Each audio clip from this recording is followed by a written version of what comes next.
Hello, you're watching VNA News Bulletin. I'm Bảo Ngọc from Hanoi, and now headlines as usual. Lawmakers demand radical solutions to socio-economic worries. Deputy Prime Minister Phạm Bình Minh attends Nuclear Security Summit.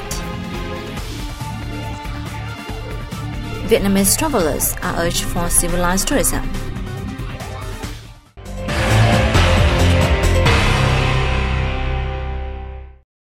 Chairman of the Communist Party USA, John Bachtel, is on a visit to Vietnam. We have more in the following report. Party General Secretary Nguyễn Phú Trọng hosted a reception for Chairman John Bachtel in Hanoi on April the 1st.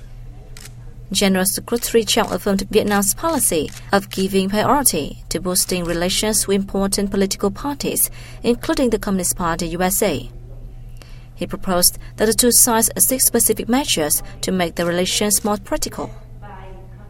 Bachtel said his party always attaches importance to traditional relations with the Communist Party of Vietnam and advocates its policy of enhancing ties between Vietnam and the U.S.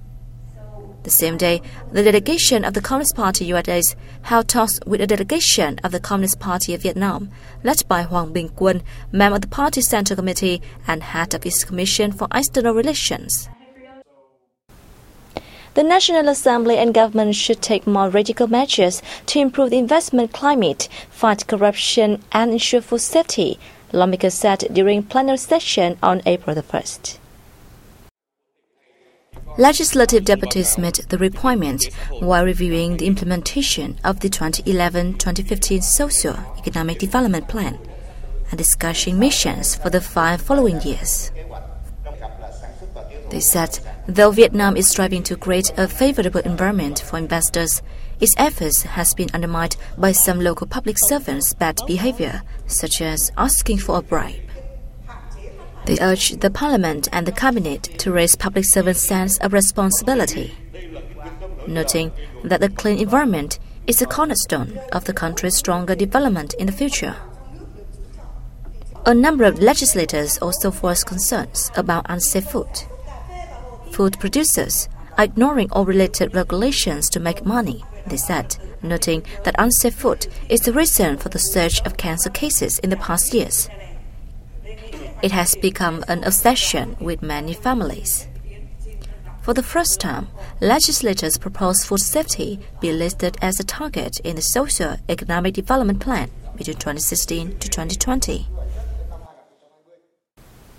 Deputy Prime Minister and Foreign Minister Phạm Bình Minh is attending the Nuclear Security Summit in Washington, D.C. The Vietnamese delegation's presence at the summit conveys Vietnam's consistent policy of non-proliferation, gearing towards complete disarmament of weapons of mass destruction, including nuclear weapons, using nuclear energy for peaceful purposes, and ensuring nuclear security and safety. It also highlights the country's strong obsession of using nuclear power to threaten peace, stability, and security in the region and the world at large. Deputy Prime Minister and Foreign Minister Phạm Bình Minh attended a working dinner marking the opening of the summit in Washington, D.C. on March 31st local time. The working dinner, hosted by U.S. President Barack Obama, saw conversations surrounding threats to nuclear safety that were joined by leaders from over 50 countries worldwide. Deputy Prime Minister and Foreign Minister Phạm Bình Minh held meetings with leaders of foreign countries and international organizations on the sidelines of the ongoing Nuclear Security Summit. They included Chilean President Michelle Bachelet, Nigerian President Muhammadu Buhari, UN Secretary General Ban Ki-moon, and U.S. National Security Advisor Susan Rice. The leaders compared notes on regional and international situations, as well as areas of shared concern in order to promote bilateral ties, especially in trade, investment, and green and renewable energies. The 4th ASEAN Chief Justices meeting took place in Ho Chi Minh City on April the 1st, focusing on the institutionalization of the meeting itself to improve the efficiency of the cooperation mechanism in the bloc. The meeting is expected to be as significantly equal as that of top leaders from regional legislative and executive agencies. Participants focused the discussion on legal and judicial reform and harmonization, with the hope to standardize certain norms for the judiciary across the region.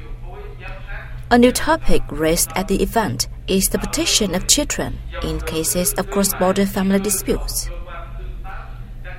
The Vietnam Supreme People's Court raised a number of topics for discussion at the event, including institutionalizing the ASEAN Chief Justices meeting, promoting ASEAN integration, building ASEAN course portal, opening judicial training courses, management cases and technology at court, and handling cross-border family disputes. The first ASEAN Chief Justices meeting was held in Singapore in 2013, while the second and third were hosted by Malaysia and the Philippines in 2014 and 2015. The Asia-Europe Meeting Youth Week 2016, in conjunction with the Model ASEM, kicked off in Hanoi on April the 1st with the theme Stronger Actions to address Zero Hunger Challenge. The Asia-Europe Meeting Youth Week is the first of its kind held in Vietnam. It is an initiative put forth by Vietnamese Prime Minister Nguyen Tân Dũng and co-sponsored by Brunei, Laos and Ireland. In his opening remarks, Secretary of the Ho Chi Minh Communist Youth Union Central Committee Đặng Quốc Toàn said, in the Asia-Europe Meeting member countries are witnessing both opportunities and challenges. The development of knowledge-based economy, along with technological and scientific advances, is facilitating the lives of people worldwide, bringing them closer and have them better understand each other. However, the globalization is posing big challenges. The event was designed to raise awareness among the youth of their potential in poverty eradication and providing them a platform to take action in the fight against hunger, contributing to Asia-Europe Meeting's efforts in deploying the United Nations 2030 Agenda for Sustainable Development. At the Model ASEM, a simulation of the actual ASEM Summit, youth and students from 30 ASEM countries will act as leaders to discuss the pillars of ASEM, namely politics, economy, and socio-culture. The participants will also participate in voluntary activities in Quang Ninh Province.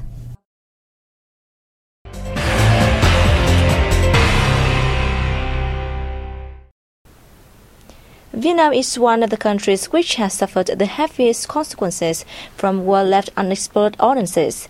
It was estimated that it takes 100 years and $10 billion to clear post-war mines and bombs remaining in Vietnam. Between 1945 and 1975, more than 15 million tons of bombs and mines, 4 times the amount used in World War II, were dumped on Vietnam.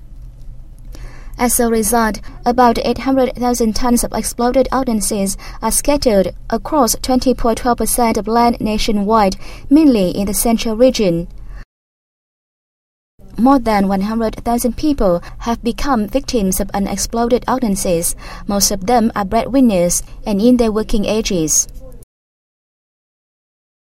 The government approved a national program on tackling post-war bombs, mines and unexploded ordnances in 2010, known as Program 504 for the 2010-2025 period.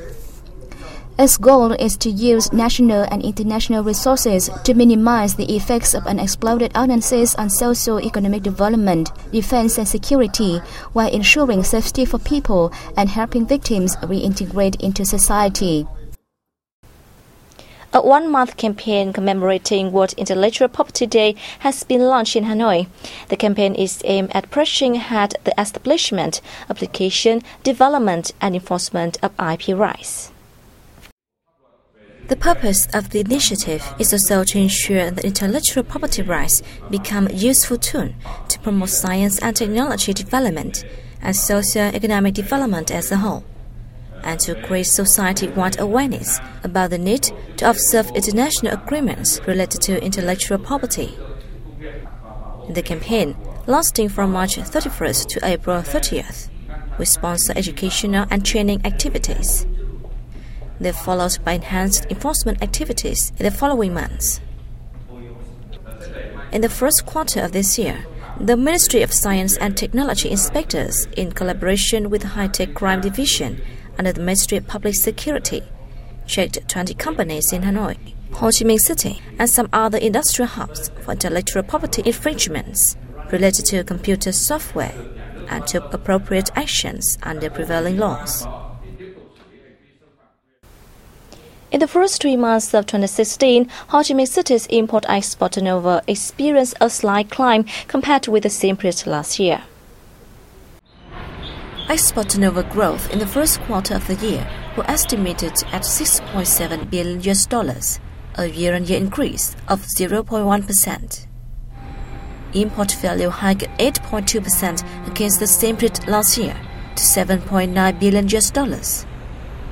Major imported goods were equipment and materials for production, such as pharmaceuticals, electronic components, and parts. The Municipal People's Committee said the primary markets for Vietnamese exports also rises, including Indonesia, the Philippines, the Netherlands, and China. Meanwhile, the city's traditional export markets such as the US, Japan, and the Republic of Korea experienced slow growth.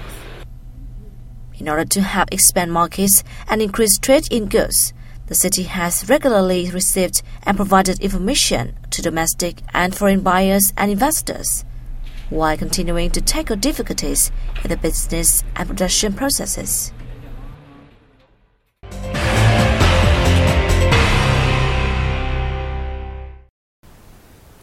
Vietnamese visitors' bad habits while traveling abroad have caused negative impacts for others as well as the country. As such, travelers were called to improve their image when visiting a foreign country. Having acknowledged the matter, the Vietnam Tourism Association hosted a forum in Hanoi on March 31st, discussing ways to better Vietnamese travelers' reputation in foreign countries, while eliminating their uncivilized behavior when traveling. The Vietnam Tourism Association would like to launch a campaign to improve Vietnamese travelers' image. They are representatives of the country when traveling abroad. They should learn how to behave well. Statistics revealed that more than 6 million Vietnamese went on holiday abroad in 2015. A lack of consultation and guidance allowed the tourists bring uncouth habits overseas. Those bad habits comprise a public nuisance, littering, food waste, inappropriate clothing, shoplifting, queue jumping, and using the guise of tourism to work illegally in the host country, among others. The number of countries granting visa exemptions for Vietnam is less than some regional nations such as Cambodia, Laos, and Timor-Leste. Our travelers should stop their bad habits to improve their own reputation.